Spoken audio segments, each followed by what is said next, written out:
حضرت سہل بن حنظلیہ رضی اللہ تعالیٰ عنہ بیان کرتے ہیں کہ ہم لوگ غزوہ حنین کے موقع پر رسول اللہ صلی اللہ علیہ وسلم کے ساتھ روانہ ہوئے اور بہت لمبی مسافت طے کی حتیٰ کہ پچھلا پہر ہو گیا۔ میں نماز کے وقت رسول اللہ صلی اللہ علیہ وسلم کے ہاں حاضر تھا کہ ایک گھوڑ سوار آیا اور کہا، اے اللہ کے رسول، میں آپ کے آگے آگے چلتا رہا حتیٰ کہ فلاں فلاں پہاڑ پر چڑھ گیا تو دیکھا کہ قبیلہ حوازن کے سب لوگ اپنی عورتوں، چوپاؤں اور بکریوں سمیت حنین کی طرف جمع ہو رہے ہیں۔ رسول اللہ صلی اللہ علیہ وسلم نے تبسم فرمایا اور کہا، کل انشاءاللہ یہ سب مسلمانوں کی غنیمت ہوگا۔ پھر فرمایا، آج رات کون ہمارا پہرا دے گا؟ حضرت انس بن ابی مرثد غنوی رضی اللہ تعالیٰ عنہ نے کہا، میں۔ اے اللہ کے رسول، آپ نے فرمایا تو سوار ہو جاؤ۔ چنانچہ وہ اپنے گھوڑے پر سوار ہو گیا اور رسول اللہ صلی اللہ علیہ وسلم کے پاس آیا۔ آپ نے اس سے فرمایا، اس گھاٹی کی طرف چلے جاؤ حتیٰ کہ اس کے اوپر چڑھ جاؤ، اور ایسا نہ ہو کہ رات میں ہم تمہاری طرف سے دھوکہ کھا جائیں۔ جب صبح ہوئی تو رسول اللہ صلی اللہ علیہ وسلم اپنے مصلی پر تشریف لائے اور 2 رکعتیں پڑھی۔ پھر دریافت فرمایا، کیا تم نے اپنے سوار کو دیکھا ہے؟ صحابہ نے کہا، نہیں اے اللہ کے رسول، ہم نے اس کو نہیں دیکھا ہے۔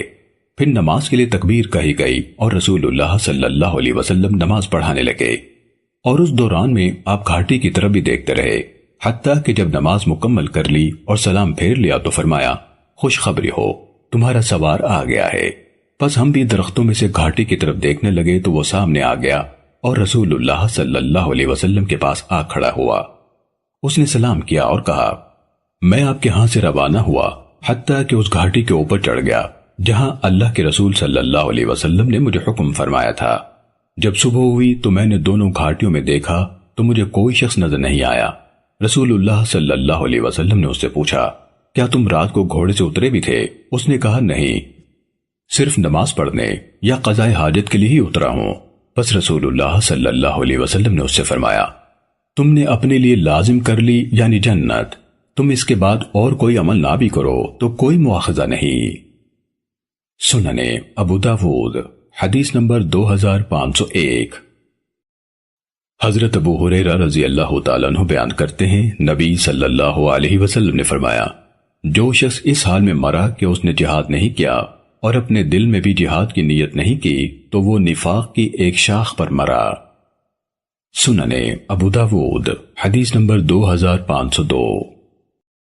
حضرت ابو امامہ رضی اللہ تعالیٰ عنہ سے منقول ہے، نبی صلی اللہ علیہ وسلم نے فرمایا، جس نے جہاد میں حصہ نہیں لیا یا کسی مجاہد کو مادی تعاون نہیں دیا یا مجاہد کے روانہ ہو جانے کے بعد اس کے اہل و عیال کی بحسن و خوبی خبرگیری نہیں کی تو اللہ تعالیٰ اسے کسی مصیبت میں مبتلا کر دے گا۔ یزید بن عبداللہ نے اپنی روایت میں یوں بیان کیا، قیامت سے پہلے اسے کسی مصیبت میں مبتلا کر دے گا۔ سنن ابو داود حدیث نمبر 2503۔ حضرت انس رضی اللہ تعالیٰ عنہ سے مروی ہے کہ نبی صلی اللہ علیہ وسلم نے فرمایا، مشرکین سے جہاد کرو، اپنے مالوں کے ساتھ، اپنی جانوں کے ساتھ اور اپنی زبانوں کے ساتھ۔ سنن ابو داود حدیث نمبر 2504۔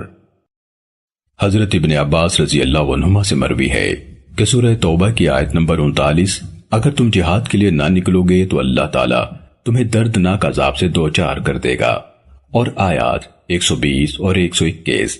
اہل مدینہ اور ان کے ارد گرد کے دیہاتیوں کو روا نہیں کہ اللہ کے رسول سے پیچھے رہیں، اور نہ یہ کہ اپنی جانوں کو رسول کی جان سے پیاری سمجھیں۔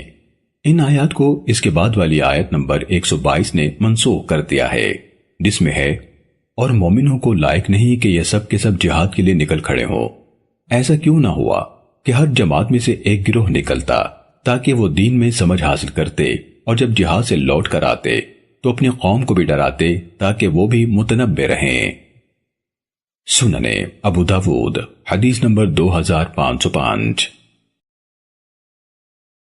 حضرت زید بن ثابت رضی اللہ تعالیٰ عنہ بیان کرتے ہیں کہ میں رسول اللہ صلی اللہ علیہ وسلم کے پہلو میں بیٹھا ہوا تھا کہ آپ کو سکینت نے ڈھانپ لیا، یعنی وحی کا نزول شروع ہو گیا، اور رسول اللہ صلی اللہ علیہ وسلم کی ران میری ران پر آ گئی۔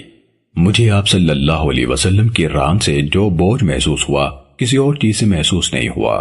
جب آپ سے یہ کیفیت دور ہوئی تو آپ نے فرمایا، لکھو۔ چنانچہ میں نے شانے کی ہڈی پر لکھا۔ لا یستوی القاعدون، آخر آیت تک۔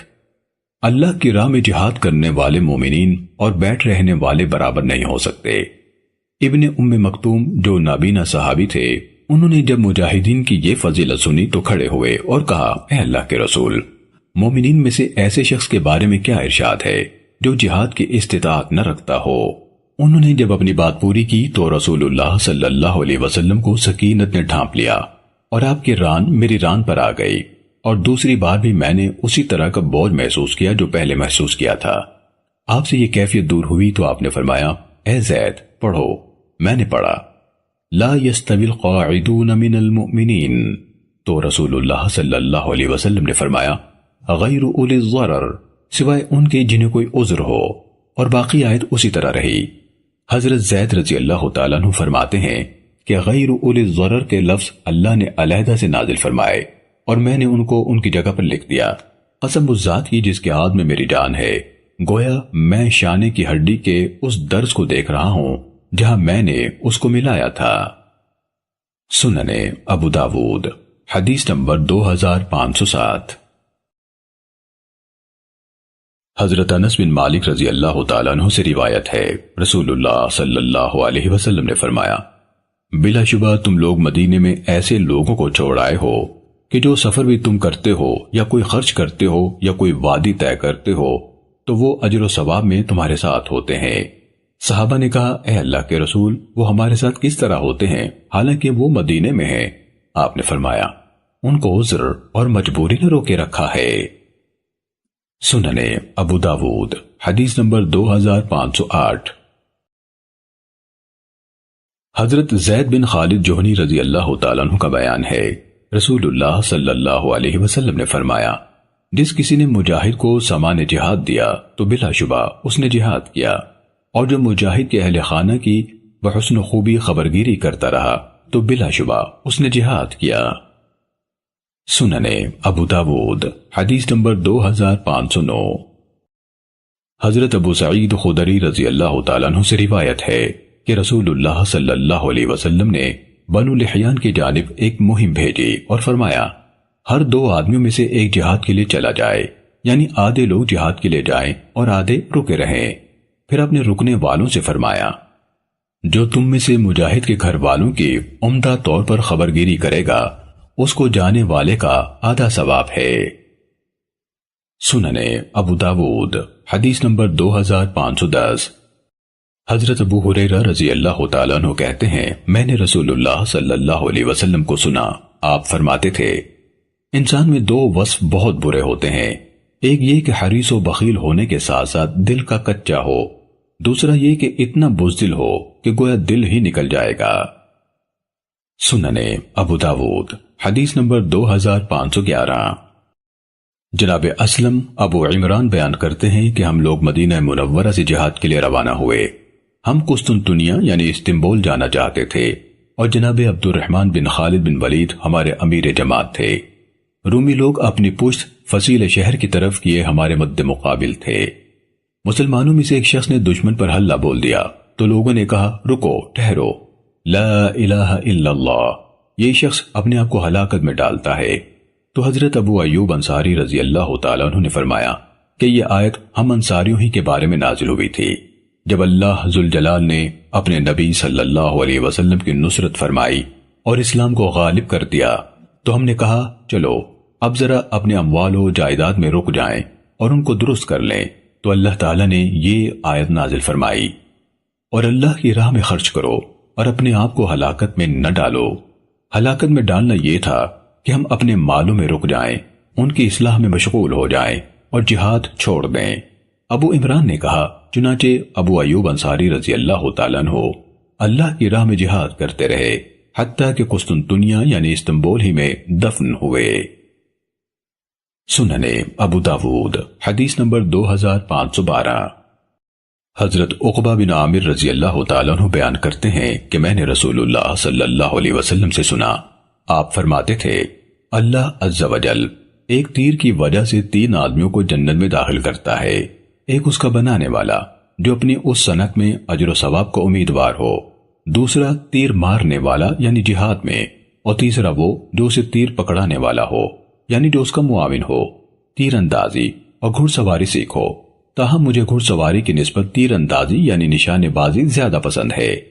شریعت میں کھیل 3 ہی ہیں، ایک یہ کہ انسان اپنے گھوڑے کو سدھائے، دوسرا یہ کہ انسان اپنی بیوی سے کھیلے، تیسرا یہ کہ انسان اپنے تیر کمان سے تیر پھینکنے کی مشق کرتا رہے۔ جو شخص تیر اندازی سیکھنے کے بعد اس سے بیزار ہو کر اسے چھوڑ دے تو اس نے بلا شبہ ایک نعمت کو چھوڑ دیا، یا یوں فرمایا اس نے اس نعمت کی ناشکری کی۔ سننے ابو داود حدیث نمبر 2513۔ حضرت عقبہ بن عامر جوہنی رضی اللہ تعالیٰ عنہ سے روایت ہے، وہ کہتے ہیں کہ میں نے رسول اللہ صلی اللہ علیہ وسلم کو برسر منبر یہ کہتے ہوئے سنا، آپ نے سورہ انفال کی آیت نمبر 60 پڑھی، ان کفار کے مقابلے میں جس قدر ہو سکے قوت بہاں پہنچاؤ۔ اس کی تشریح میں آپ نے فرمایا، خبردار تیر اندازی ہی قوت ہے، خبردار تیر اندازی ہی قوت ہے، خبردار تیر اندازی ہی قوت ہے۔ سننے ابو داود حدیث نمبر 2514۔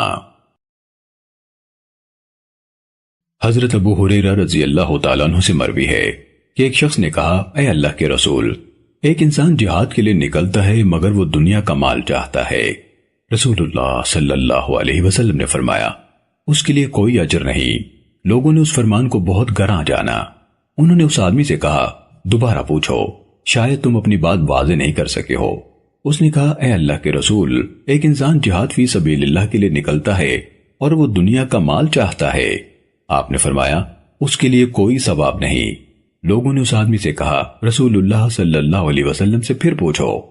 اس نے آپ سے تیسری بار پوچھا تو بھی آپ نے اسے یہی فرمایا، اس کو کوئی ثواب نہیں۔ سننے ابو داود حدیث نمبر 2516۔ حضرت ابو موسیٰ اشعری رضی اللہ تعالیٰ عنہ سے منقول ہے کہ ایک دیہاتی رسول اللہ صلی اللہ علیہ وسلم کی خدمت میں آیا اور کہا، ایک آدمی قتال کرتا ہے شہرت کے لیے، کوئی قتال کرتا ہے تعریف کے لیے، اور کوئی غنیمت کے لیے، اور کوئی مرتبہ و بہادری و شجاعت دکھانے کے لیے۔ رسول اللہ صلی اللہ علیہ وسلم نے فرمایا، جو شخص اس غرض سے لڑے کہ اللہ کا کلمہ بلند ہو تو وہی اللہ کی راہ میں ہے۔ سننے ابو داود حدیث نمبر 2517۔ عمر بن مرہ نے کہا، میں نے ابو وائل سے حدیث سنی جو مجھے بہت پسند آئی اور مذکورہ بالا حدیث کے ہم معنی بیان کیا۔ سننے ابو داود حدیث نمبر 2518۔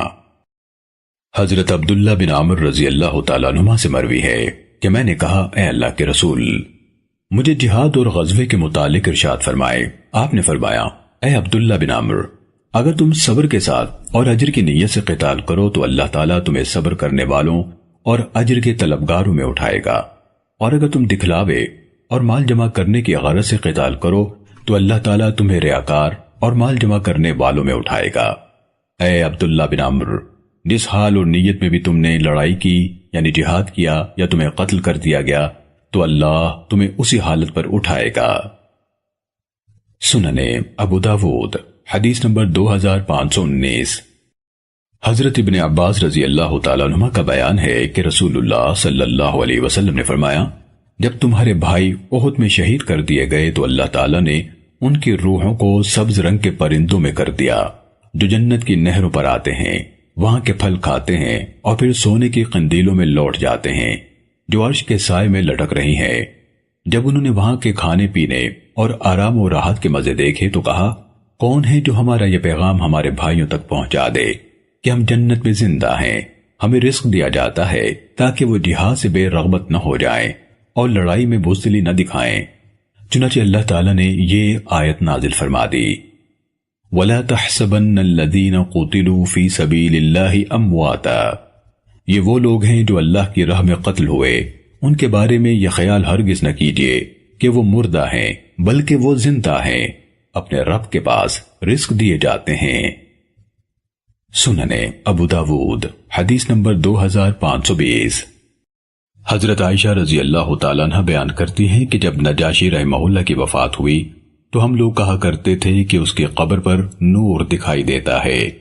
ابو سعید نے ہم سے کہا، احمد بن عبد الجبار نے ہمیں بیان کیا کہ ہم کو یزید بن بکیر نے ابن اسحاق سے اسی کی مانند روایت کیا۔ سننے ابو داود حدیث نمبر 2523۔ حضرت عبید بن خالد سلمی رضی اللہ تعالیٰ عنہ بیان کرتے ہیں کہ رسول اللہ صلی اللہ علیہ وسلم نے 2 آدمیوں میں بھائی چارہ کرایا تھا، چنانچہ ایک جہاد میں قتل ہو گیا اور اس کا دوسرا ساتھی 1 ہفتے بعد یا اس کے قریب فوت ہوا۔ ہم نے اس کا جنازہ پڑھا۔ رسول اللہ صلی اللہ علیہ وسلم نے پوچھا، تم نے اس کے حق میں کیا کہا ہے؟ ہم نے کہا، ہم نے اس کے لیے دعا کی اور کہا، اے اللہ اس کو اپنے ساتھی کے ساتھ ملا دے۔ رسول اللہ صلی اللہ علیہ وسلم نے فرمایا، تو اس کی وہ نمازیں جو اس کے بعد پڑھتا رہا، وہ روزے جو اس کے بعد رکھتا رہا، اور وہ عمل جو اس کے بعد کرتا رہا کیا ہوئے؟ ان کے درمیان تو اتنا فاصلہ ہے جیسے کہ زمین و آسمان کے درمیان۔ شعبہ کو فی صومہ کے الفاظ میں شک ہوا ہے۔ سننے ابو داود حدیث نمبر 2524۔ حضرت عبداللہ بن عمر رضی اللہ تعالیٰ عنہ کا بیان ہے کہ رسول اللہ صلی اللہ علیہ وسلم نے فرمایا، جہاد کرنے والے کو اپنا ثواب ملتا ہے، اور جو کوئی کسی مجاہد کو تعاون دیتا ہے اسے اپنا ثواب ملتا ہے، اور ساتھ ہی جہاد کرنے والے مجاہد کا بھی 2 ثواب ملتا ہے۔ سننے ابو داود حدیث نمبر 2526۔ حضرت یعلا بن منیہ رضی اللہ تعالیٰ عنہ بیان کرتے ہیں کہ رسول اللہ صلی اللہ علیہ وسلم نے جہاد کا اعلان فرمایا، جبکہ میں بوڑھا آدمی تھا، میرا کوئی خادم بھی نہ تھا، تو مجھے کسی ایسے ملازم کی تلاش ہوئی جو جہاد میں میری کفایت کرتا اور میں اس کو اس کا حصہ دیتا۔ چنانچہ مجھے ایک آدمی مل گیا۔ پھر جب کوچ کا وقت ہوا تو وہ میرے پاس آیا اور کہا، مجھے نہیں معلوم کہ مال غنیمت میں حصے کیا ہوں گے اور میرا حصہ کتنا ہوگا، بس آپ مجھے متعین طور پر بتا دیں، وہ آئے نہ آئے مجھے اس سے غرض نہیں۔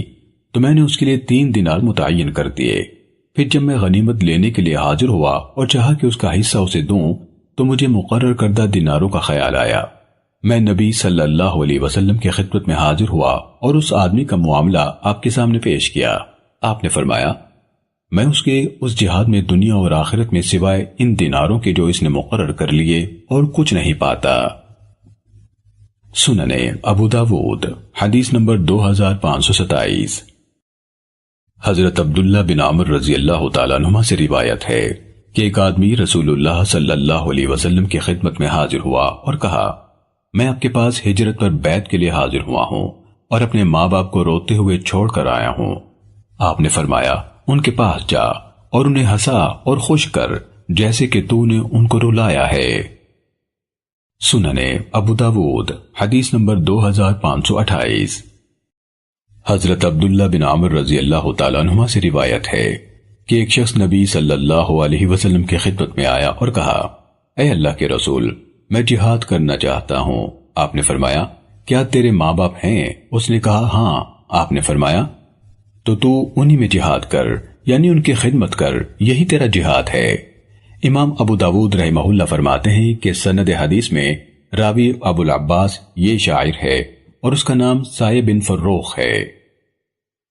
سننے ابو داود حدیث نمبر 2529۔ حضرت انس رضی اللہ تعالیٰ عنہ سے مروی ہے کہ رسول اللہ صلی اللہ علیہ وسلم میری والدہ ام سلیم رضی اللہ تعالیٰ عنہ اور انصار کی کچھ عورتوں کو جہاد میں ساتھ لے جایا کرتے تھے تاکہ وہ پانی پلائیں اور زخمیوں کی مرہم پٹی کریں۔ سننے ابو داود حدیث نمبر 2531۔ حضرت جابر بن عبداللہ رضی اللہ عنہما نے رسول اللہ صلی اللہ علیہ وسلم سے بیان کیا کہ آپ صلی اللہ علیہ وسلم نے جہاد کا ارادہ کیا اور فرمایا، اے مہاجروں اور انصاریوں، تمہارے کچھ بھائی ایسے بھی ہیں کہ ان کے پاس مال نہیں اور نہ ان کا کوئی قبیلہ ہے، تو تم میں سے ہر ایک کو چاہیے کہ ان میں سے 2-3 آدمیوں کو اپنے ساتھ ملا لے۔ چنانچہ ہم میں سے جس کسی کے پاس سواری تھی وہ اپنے ساتھی کو باری سے سوار کرتا اور خود بھی باری سے سوار ہوتا تھا۔ حضرت جابر رضی اللہ تعالیٰ عنہ کہتے ہیں، میں نے بھی 2-3 آدمیوں کو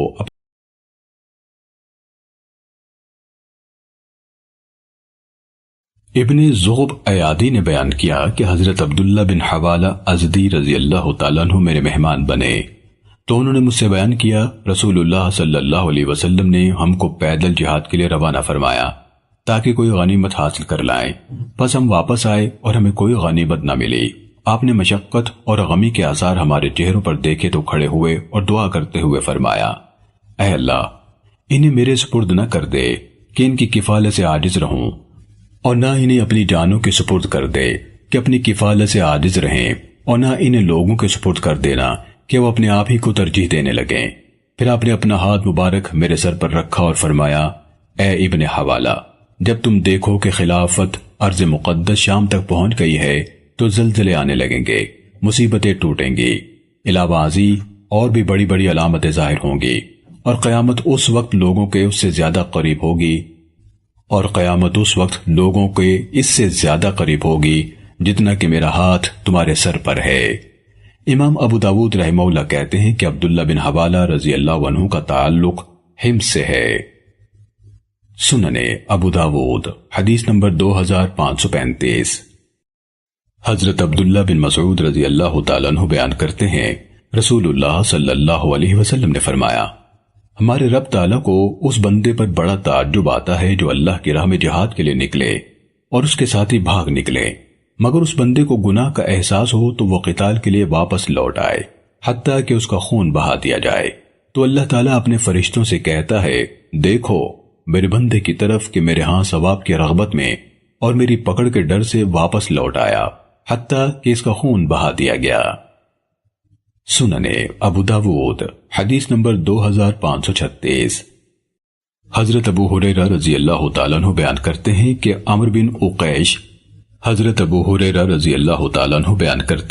عمرو بن عقیش نے لوگوں سے اسلام سے پہلے کا سود لینا تھا تو وہ اس کی وصول یابی تک اسلام سے دور رہا۔ آخر احد کے دن آیا اور پوچھا کہ میرے چچا زاد کہاں ہیں؟ لوگوں نے کہا احد میں ہیں۔ پھر پوچھا کہ فلاں کہاں ہے؟ انہوں نے کہا احد میں ہے۔ پھر پوچھا کہ فلاں کہاں ہے؟ انہوں نے کہا احد میں ہے۔ چنانچہ اس نے اپنے ہتھیار پہنے گھوڑے پر سوار ہوا اور ان لوگوں کی جانب چلا گیا۔ مسلمانوں نے جب اس کو دیکھا تو کہا، اے عمرو، ہم سے دور رہو۔ اس نے کہا، یقین کرو میں ایمان لا چکا ہوں۔ چنانچہ قتال کرنے لگا حتیٰ کہ زخمی ہو گیا تو اسے اسی حالت میں اٹھا کر اس کے اہل میں لایا گیا۔ پس سعد بن معاذ رضی اللہ تعالیٰ عنہ اس کے پاس آئے اور اس کی بہن سے کہا، اس سے پوچھو کہ اس نے جنگ میں حصہ کیوں لیا ہے، اپنے قوم کی حمیت و حمایت میں، یا ان کے لیے غصے کی بنا پر، یا اللہ کے لیے غصے کی وجہ سے؟ تو اس نے کہا، بلکہ میں اللہ اور اس کے رسول صلی اللہ علیہ وسلم کے لیے غصے کی وجہ سے اس جنگ میں شریک ہوا ہوں۔ چنانچہ وہ فوت ہو گیا اور جنت میں داخل ہوا اور اس نے اللہ کے لیے ایک بھی نماز نہیں پڑھی تھی۔ سننے ابو داود حدیث نمبر 2537۔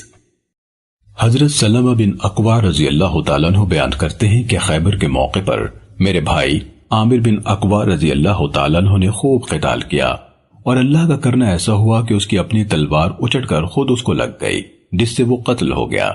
اصحاب رسول صلی اللہ علیہ وسلم اس کے بارے میں باتیں کرنے لگے اور اس کی شہادت کے سلسلے میں انہوں نے شک کا اظہار کیا کہ ایک آدمی اپنے ہی ہتھیار سے مارا گیا ہے تو یہ کیوں کر شہید سمجھا جائے گا؟ تو رسول اللہ صلی اللہ علیہ وسلم نے فرمایا، یہ جہاد کرتے ہوئے فوت ہوا اور مجاہد فوت ہوا ہے۔ ابن شہاب زہری کہتے ہیں کہ پھر میں نے سلمہ بن اکوع کے بیٹے سے دریافت کیا تو اس نے مجھے اپنے باپ کے حوالے سے اسی کی مانند بیان کیا، مگر اس کے الفاظ یہ تھے، رسول اللہ صلی اللہ علیہ وسلم نے فرمایا، غلط کہتے ہیں، یہ جہاد کرتے ہوئے فوت ہوا ہے، مجاہد فوت ہوا ہے اور اس کے لیے دگنا اجر ہے۔ سننے ابو داود حدیث نمبر 2538۔ حضرت سہل بن سعد رضی اللہ تعالیٰ عنہ سے مروی ہے، رسول اللہ صلی اللہ علیہ وسلم نے فرمایا، 2 وقت کی دعائیں رد نہیں کی جاتی یا بہت کم رد کی جاتی ہیں، ایک اذان کے وقت اور دوسری جنگ کے وقت، جب لوگ ایک دوسرے کے ساتھ بھیڑ جاتے ہیں۔ موسیٰ بن یعقوب نے کہا، مجھے رزق بن سعید بن عبد الرحمن نے ابو حازم سے، اس نے سہل بن سعد رضی اللہ تعالیٰ عنہ سے، اور انہوں نے نبی صلی اللہ علیہ وسلم سے بیان کیا، بارش کے وقت بھی دعا رد نہیں کی جاتی۔ سننے ابو داود حدیث نمبر 2540۔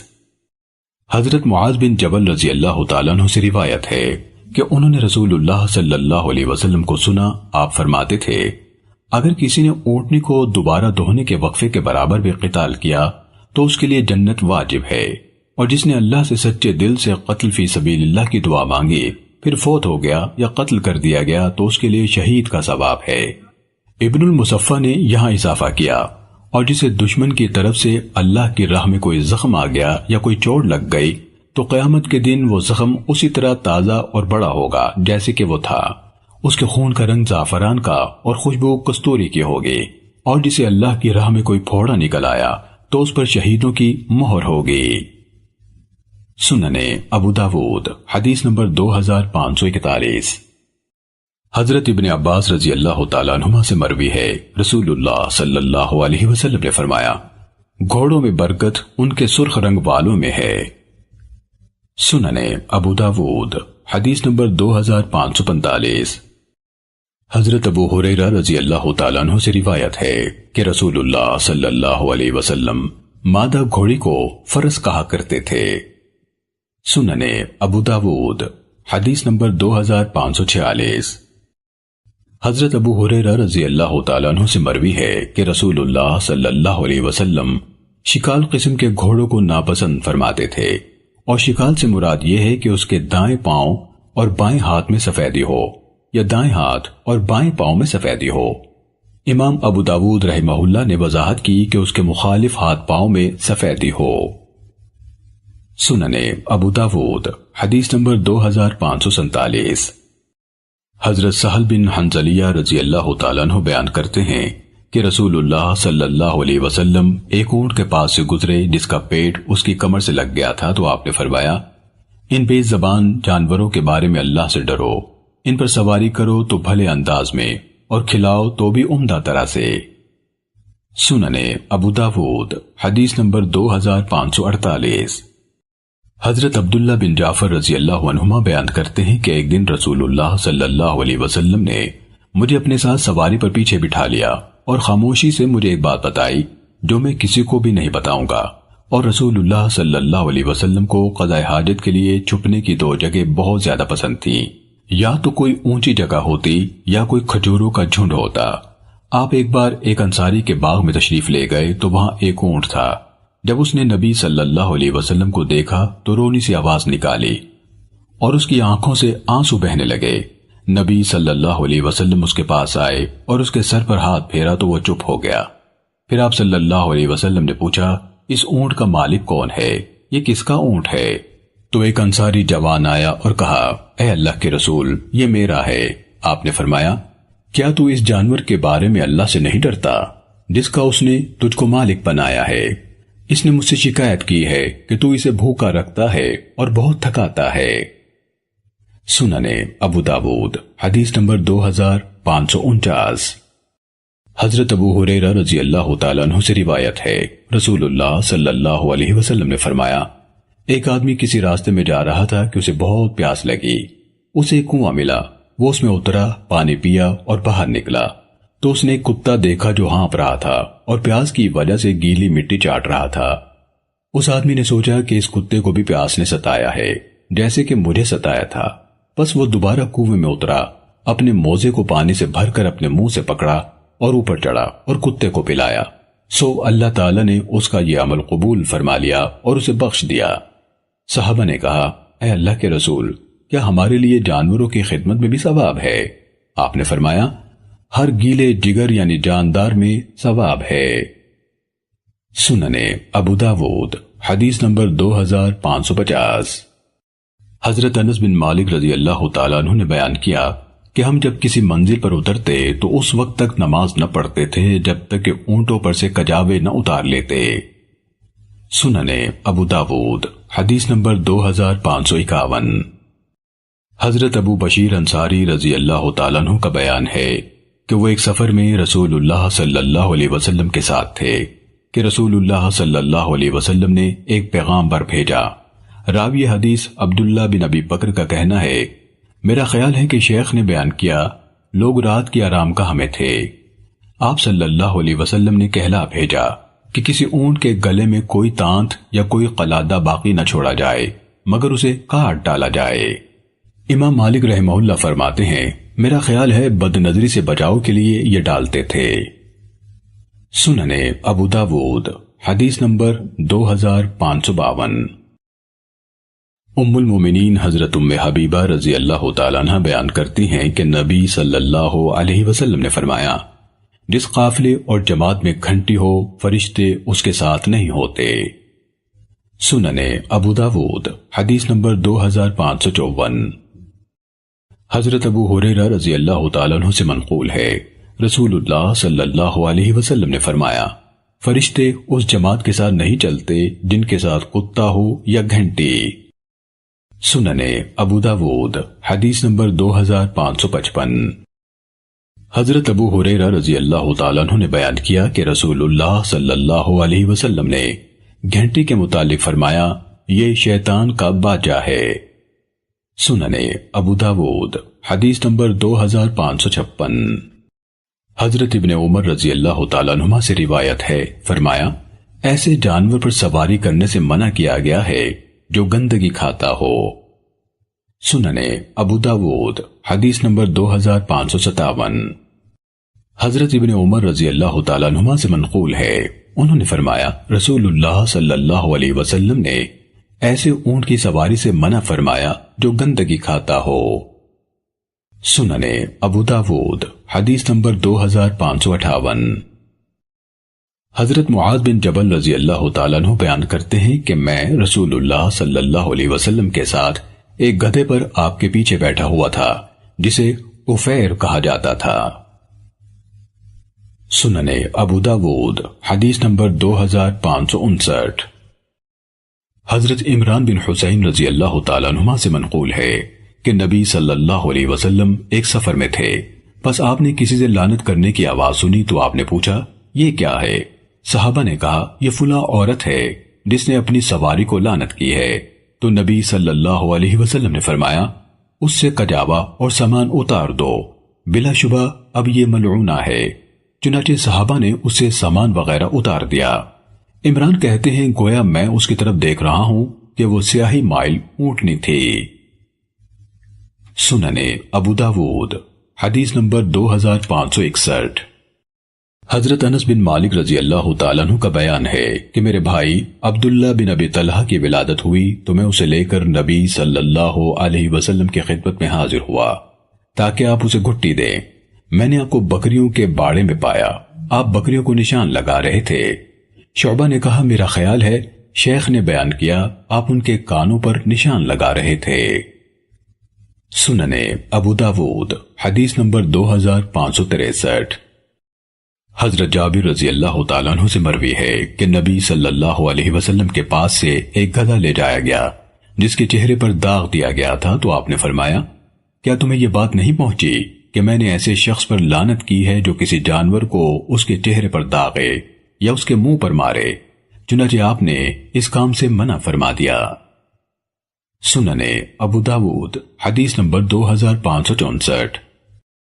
حضرت علی بن ابی طالب رضی اللہ تعالیٰ عنہ سے مروی ہے کہ رسول اللہ صلی اللہ علیہ وسلم کو ایک خچر ہدیہ دیا گیا تو آپ اس پر سوار ہوئے۔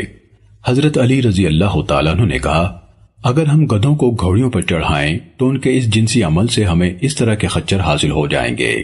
رسول اللہ صلی اللہ علیہ وسلم نے فرمایا، جاہل لوگ یہ کام کرتے ہیں۔ سنن ابو داود حدیث نمبر 2565۔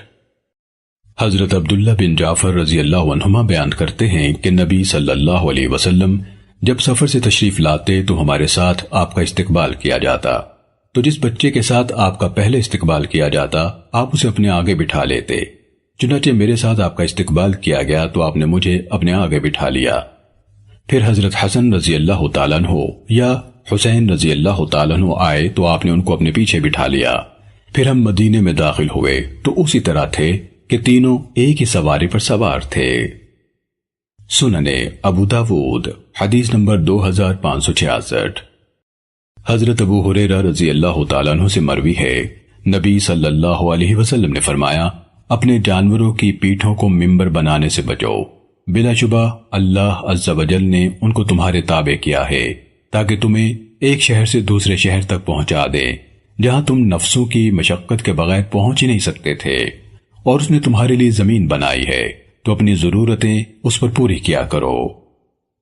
سنن ابو داود حدیث نمبر 2567۔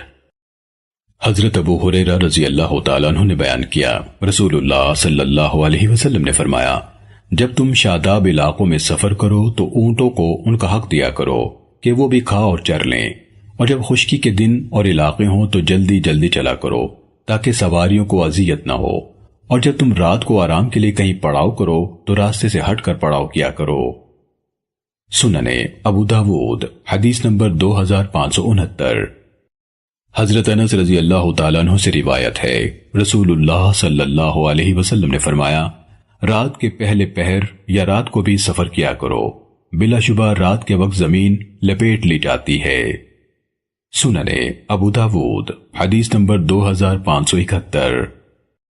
حضرت بریدہ رضی اللہ تعالیٰ عنہ بیان کرتے ہیں کہ ایک دفعہ رسول اللہ صلی اللہ علیہ وسلم تشریف لیے جا رہے تھے کہ ایک شخص آیا اور اس کے پاس گدا تھا۔ اس نے کہا، اے اللہ کے رسول، آئیے سوار ہو جائیے، اور وہ خود پیچھے ہو گیا۔ تو رسول اللہ صلی اللہ علیہ وسلم نے فرمایا، نہیں، تم اپنی سواری پر آگے بیٹھنے کے زیادہ حقدار ہو، سوائے اس کے کہ تم اپنا یہ حق مجھے دے دو۔ اس نے کہا، بے شک میں اپنا یہ حق آپ کو دیتا ہوں، سو آپ سوار ہو گئے۔ سننے ابو داود حدیث نمبر 2572۔ حضرت ابو ہریرہ رضی اللہ تعالیٰ عنہ بیان کرتے ہیں، رسول اللہ صلی اللہ علیہ وسلم نے فرمایا، مقابلہ صرف 3 چیزوں میں جائز ہے، اونٹ دوڑ، گھوڑ دوڑ یا تیر اندازی۔ سننے ابو داود حدیث نمبر 2574۔ حضرت عبداللہ بن عمر رضی اللہ تعالیٰ عنہما سے مروی ہے کہ رسول اللہ صلی اللہ علیہ وسلم نے مزمر گھوڑوں میں مقابلہ کروایا، اور ان کے لیے حافیہ سے ثنیۃ الوداع تک کا فاصلہ مقرر تھا، اور غیر مزمر گھوڑوں میں مقابلہ کروایا تو ان کے لیے ثنیۃ الوداع سے مسجد بنی زریق تک کا فاصلہ مقرر تھا، اور عبداللہ ان مقابلہ کرنے والوں میں شریک تھے اور کامیاب رہے تھے۔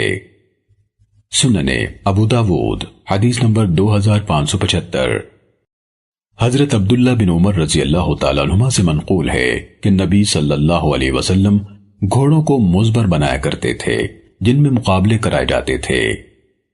سننے ابو داود حدیث نمبر 2576۔ حضرت ابن عمر رضی اللہ تعالیٰ عنہما سے مروی ہے کہ نبی صلی اللہ علیہ وسلم نے گھوڑ دوڑ کا مقابلہ کرایا تو جو گھوڑے 5ویں سال میں داخل ہو چکے تھے ان کے لیے دوڑ کا فاصلہ زیادہ رکھا تھا۔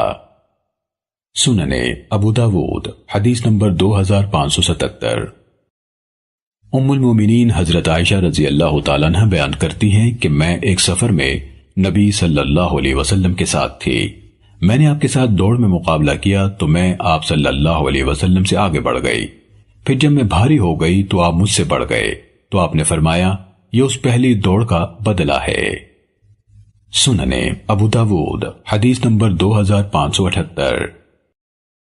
حضرت عمران بن حسین رضی اللہ تعالیٰ عنہ کا بیان ہے، نبی صلی اللہ علیہ وسلم نے فرمایا، نہ جلب ہے اور نہ جنب۔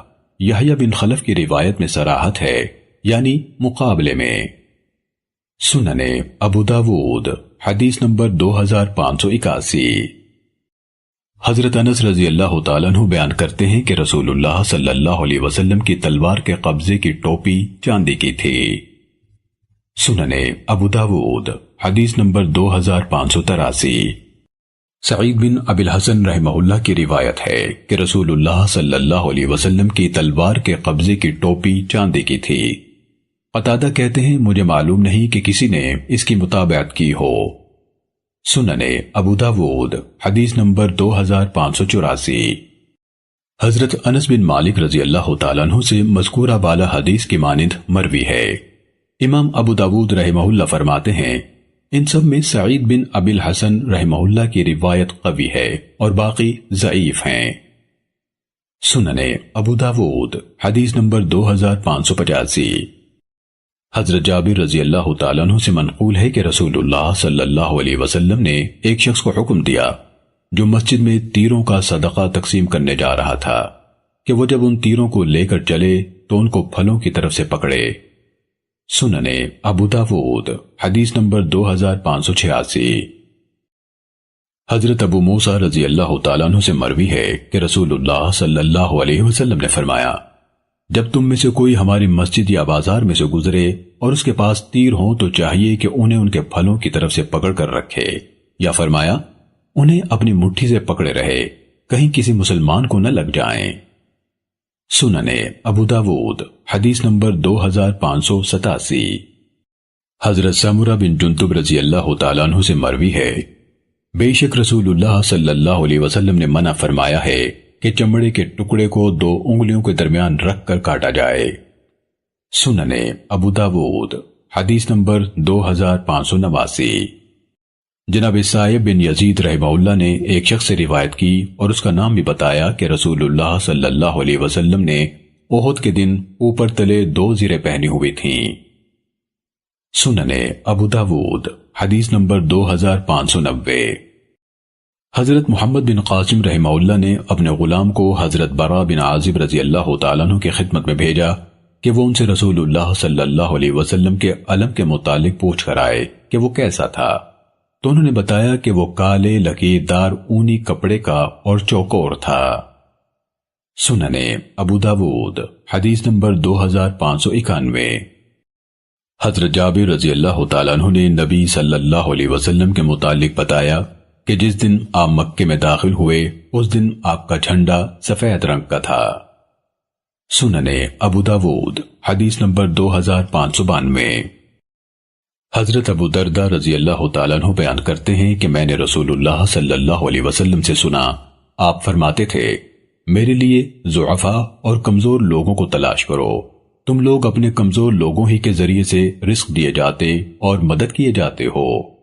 امام ابو داود رحمہ اللہ نے فرمایا کہ راوی حدیث زید بن ارطا عدی بن ارطا کے بھائی ہیں۔ سننے ابو داود حدیث نمبر 2594۔ حضرت ایاز بن سلمہ اپنے والد سے روایت کرتے ہیں کہ ہم نے رسول اللہ صلی اللہ علیہ وسلم کے زمانے میں حضرت ابو بکر رضی اللہ تعالیٰ عنہ کی معیت میں جہاد کیا تو ہمارا شعار تھا امت امت، مانا ہے مار دے مار دے، اور اس میں کفار کی ہزیمت اور مسلمانوں کی فتح کا اظہار تھا۔ سننے ابو داود حدیث نمبر 2596۔ حضرت محلب بن ابی صفرہ کا کہنا ہے کہ مجھے اس شخص نے بیان کیا جس نے نبی صلی اللہ علیہ وسلم سے سنا تھا، آپ نے فرمایا اگر تم پر رات کو حملہ ہو جائے تو تمہارا شعار حامیم لا ینصرون ہونا چاہیے۔ سننے ابو داود حدیث نمبر 2597۔ حضرت ابو ہریرہ رضی اللہ تعالیٰ عنہ بیان کرتے ہیں کہ رسول اللہ صلی اللہ علیہ وسلم جب سفر پر روانہ ہوتے تو یہ دعا پڑھتے تھے، اللہم انت الصاحب فی السفر والخلیفۃ فی الاہل، اللہم انی اعوذ بک من وعثاء السفر وکابۃ المنقلب وسوء المنظر فی الاہل والمال، اللہم اطوِ لنا الارض وہون علینا السفر۔ اے اللہ، سفر میں تو ہی ہمارا رفیق اور اہل میں خلیفہ ہے، ان کی حفاظت کرنے والا ہے۔ اے اللہ، سفر کی مشقت اور شدت سے میں تیری پناہ چاہتا ہوں، اور اس بات سے کہ غم و اندوہ کے ساتھ واپس لوٹوں اور اپنے اہل اور مال میں کوئی برا منظر دیکھوں۔ اے اللہ، ہمارے لیے زمین کو لپیٹ دے اور سفر کو ہمارے لیے آسان فرما دے۔ سننے ابو داود حدیث نمبر 2598۔ حضرت عبداللہ بن عمر رضی اللہ تعالیٰ عنہما نے جناب علی الازدی کو سفر کے آداب میں یہ سکھایا کہ رسول اللہ صلی اللہ علیہ وسلم جب کسی سفر کے غرض سے اپنے اونٹ پر بیٹھ جاتے تو 3 مرتبہ کہتے اللہ اکبر، پھر کہتے سبحان الذی سخر لنا هذا وما كنا له مقرنین وإنا إلى ربنا لمنقلبون، اللهم إني أسألك في سفرنا هذا البر والتقوى ومن العمل ما ترضى، اللهم هون علينا سفرنا هذا، اللهم اطوِ لنا البعد، اللهم أنت الصاحب في السفر والخليفة في الأهل والمال۔ پاک ہے وہ ذات جس نے اس سواری کو ہمارے تابع کیا، ہم از خود اس کو اپنا تابع نہ بنا سکتے تھے، اور بلا شبہ ہم اپنے رب ہی کی طرف لوٹ جانے والے ہیں۔ اے اللہ، میں تجھ سے اپنے اس سفر میں نیکی اور تقوی کا سوال کرتا ہوں، اور ایسے عمل کی توفیق چاہتا ہوں جو تیرا پسندیدہ ہو۔ اے اللہ، ہمارے لیے ہمارا یہ سفر آسان فرما دے اور مسافت کو ہمارے لیے لپیٹ دے۔ اے اللہ، سفر میں تو ہی رفیق اور اہل اور مال میں خلیفہ ہے۔ اور جب واپس تشریف لاتے تو یہی کلمات پڑھتے اور ان میں یہ اضافہ کرتے: آئبون تائبون عابدون لربنا حامدون، ہم واپس آنے والے ہیں، توبہ کرنے والے ہیں، اپنے رب کی عبادت کرنے والے ہیں اور اس کی حمد کرنے والے ہیں۔ نبی صلی اللہ علیہ وسلم اور آپ کے لشکری جب کسی گھاٹی پر چڑھتے تو اللہ اکبر، اور اگر کسی پستی میں اترتے تو سبحان اللہ کہتے، اور نماز بھی اسی قاعدے پر ہے کہ اٹھتے بیٹھتے تکبیر کہی جاتی ہے۔ سننے ابو داود حدیث نمبر 2599۔ حضرت قزعہ کہتے ہیں کہ حضرت عبداللہ بن عمر رضی اللہ تعالیٰ عنہما نے مجھ سے کہا، ادھر آؤ، میں تمہیں الوداع کہوں جیسے کہ مجھے رسول اللہ صلی اللہ علیہ وسلم نے الوداع کہا تھا۔ استودع اللہ دینک و امانتک و خواتیم عملک، میں تیرے دین، تیری امانت اور تیرے عمل کے اختتام کو اللہ تعالیٰ کے حوالے کرتا ہوں۔ سننے ابو داود حدیث نمبر 2600۔